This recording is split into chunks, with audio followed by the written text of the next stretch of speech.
हरी भरी वन भूमि, पक्षियों का कलरव, शांत वातावरण। कश्यप ऋषि की दोनों पत्नियां विंता और कद्रु बैठी हैं।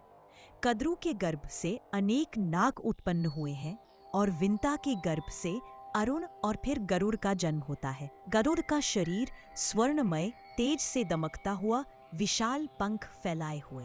समुद्र मंथन से उत्पन्न दिव्य घोड़ा उच्चैश्रवा खड़ा है, उसका शरीर उज्ज्वल श्वेत। कद्रु और विनिता उसे देख रही है।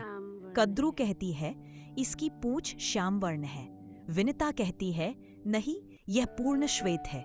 विवाद शर्त में बदलता है और छल से कद्रु जीतकर विनिता को दासी बना लेता है। गरुड़ अपनी माता विनिता को दास रूप में देख रो उठते हैं।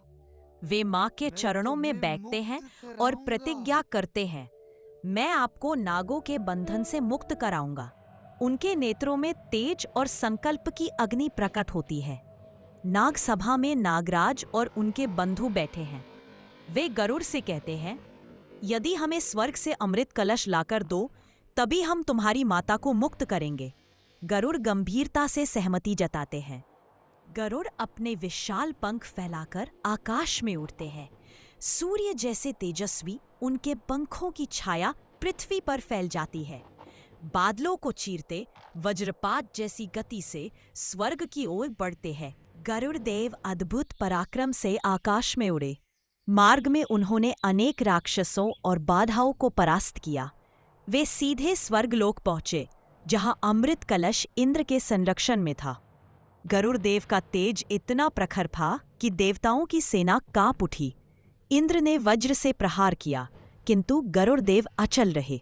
सभी देव परास्त हो गए और गरुड़ अमृत कलश लेकर लौटने लगे। गरुड़ अपने विशाल पंखों से सभी को परे कर देते हैं और स्वर्णमय अमृत कलश अपने पंजों में पकड़ लेते हैं। स्वर्गलोक कांप उठता है। देवताओं की आंखें चौंधिया जाती हैं। आकाश में अचानक दिव्य प्रकाश फैलता है। 4 भुजाओं वाले श्री हरि विष्णु शंख, चक्र, गदा और पद्म धारण किए हुए प्रकट होते हैं। उनके मुख पर करुणा और प्रेम झलक रहा है। गरुड़ उनके सामने नतमस्तक हो जाते हैं। विष्णु मुस्कुराकर कहते हैं, हे गरुड़, तुम्हारा बल, त्याग और माता भक्ति अद्वितीय है। कोई वर मांगो। गरुड़ फोल्डेड हैंड्स में कहते हैं, प्रभु, मुझे अमृत की प्यास कभी न लगे और मैं सदा आपका वाहन बनूं। भगवान विष्णु उन्हें वरदान देते हैं और अपने ध्वज पर स्थान देते हैं।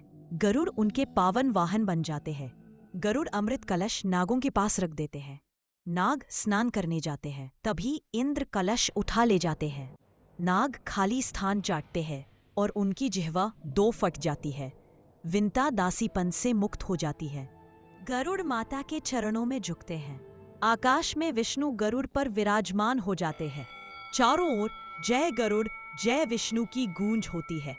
इस तरह गरुड़ देव और भगवान विष्णु का दिव्य मिलन होता है और तभी से गरुड़ सदा विष्णु भगवान के वाहन और ध्वज पर शोभित रहते हैं। यह कथा भक्ति, त्याग, माता पिता के प्रति सम्मान और विष्णु भक्ति का संदेश देती है।